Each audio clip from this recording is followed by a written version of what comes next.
I'm here to talk about what we're doing to invest in America. And I mean invest in America, all of America, starting here in South Carolina. And to talk about the progress we made in building an economy from the middle out and the bottom up, not trickling down. When you build from the middle out and the bottom up, everybody does well. The wealthy still do very well. But that trickle-down economy, not a whole lot dropped on my dad's kitchen table growing up. It's all part of an economic vision for this country. I came to office determined, to the point of some in my own team thought I was too determined, to change the economic direction of this country, to move trickle-down economics and get rid of it for everyone, from the Wall Street Journal, the Financial Times, called the program Bidenomics. I'm not sure they meant it as a compliment at the time. Our plan is working, and one of the things I'm proudest of is working everywhere, not just in the coast and big cities like previous recoveries. This time, investment is working in factories being built and jobs being created, happening in rural America, the heartland, all across America, in communities that have been left out and hollowed out. This is what it looks like across the country. Over 13 million new jobs since I've been elected to office. More jobs than any president's ever created in the first 2 years. Nearly 800,000 manufacturing jobs, including 14,000 in this state alone. This state alone. And again, that's more in 2 years than was created in 4 years in any other administration. Unemployment has been below 4% for the longest time in 50 years. Inflation is less than half of what it was a year ago, and we're continuing to work on it. You know, I know we have more to do. Bringing down inflation remains one of my top priorities. Job satisfaction nationally is at a 36-year high. The share of working-age Americans in the workforce is as high as it's been in 30 years. Remember they used to say, Biden spent all this money to keep people from working? People are off the sidelines. 20 years high. Higher than every single one of my predecessors. And to pay for low-wage workers, the pay for low-wage workers, has grown at the fastest pace in 2 decades. And folks, it's no accident. It's Bidenomics in action. Oh no, friends. This is happening? Rent hikes across the United States are now leading to eviction notices for many Americans. But residents in some states and cities may be able to take action and receive financial aid.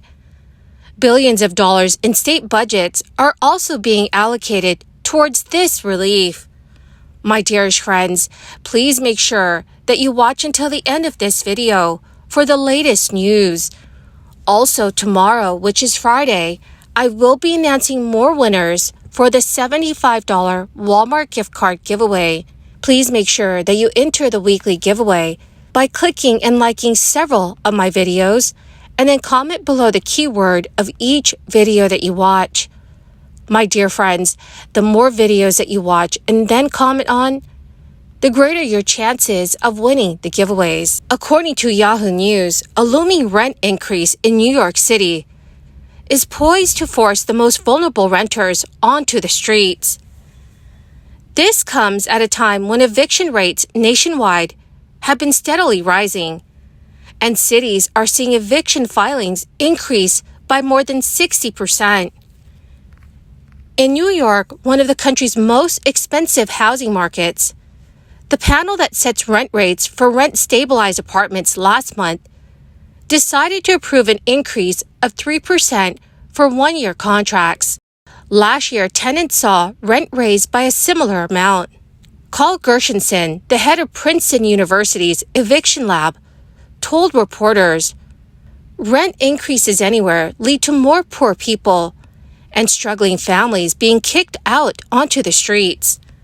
In recent years, cities across the United States have seen dramatic rent increases. As a result, eviction filing rates are surging, especially in the South and Southwest, where the increases are among the biggest. The cost of shelter is increasing in part because of record inflation, and the rise in evictions over the past 18 months coincides with the expiration of eviction moratoriums Analysts say that rent hikes across the U.S. are most painful for working single mothers, retirees, and individuals receiving disability payments from the government. In big cities and small towns across the country, a rent increase often leads to eviction. Since January 2022, landlords in Las Vegas, Nevada, have been initiating 60% more evictions than they did in 2016 through 2018. So far, in 2023, Phoenix, Arizona, has seen about a 40% spike in filings compared with the years before the crisis. The rent increase of 20% or more are happening because landlords expect to find tenants in the hot housing market who will pay the higher rents, which pushes more people out of their long-term homes that used to be affordable. In New York City, landlords also have pointed to inflation as a reason why they're raising rents, citing increasing operational and maintenance costs. In Houston, Texas, the Lone Star State's largest city, there has been a 50% increase in eviction filings compared with averages in 2016 through 2018. So, dear friends, has rent in your city gone up? Please let me know in the comments section below. Property tax rebates have started going out to almost 300,000 Pennsylvania residents.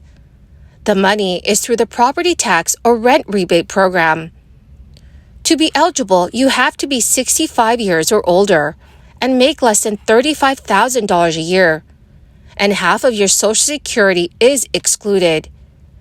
You have to apply, and you can do that online. The average rebate is about $650. Currently, the average rebate is about $650. The current maximum standard rebate is $650, but supplemental rebates for certain qualifying homeowners can boost the rebate to $975.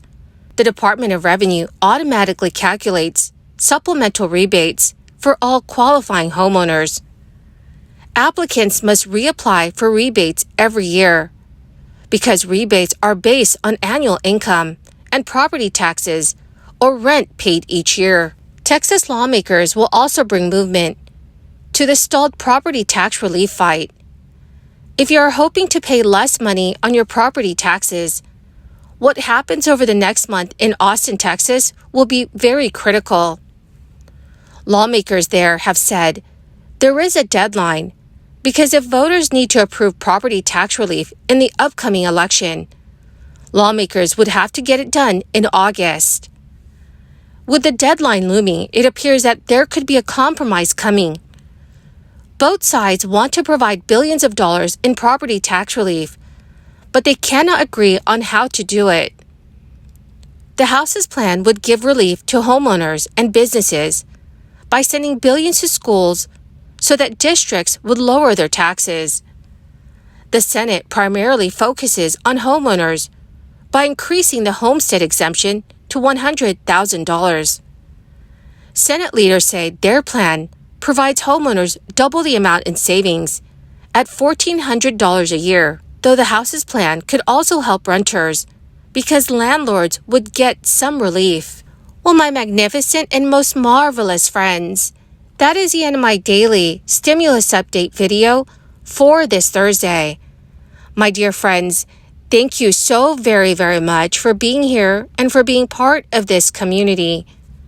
To say thank you and to show my appreciation, I will be announcing several winners tomorrow for the Walmart gift card giveaway. If you would like to enter these weekly giveaway, friends, please click and like several of my videos, and then comment below the keyword of each video that you watch.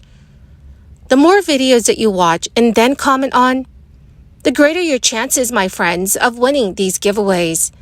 Thank you and have a wonderful and very blessed Thursday.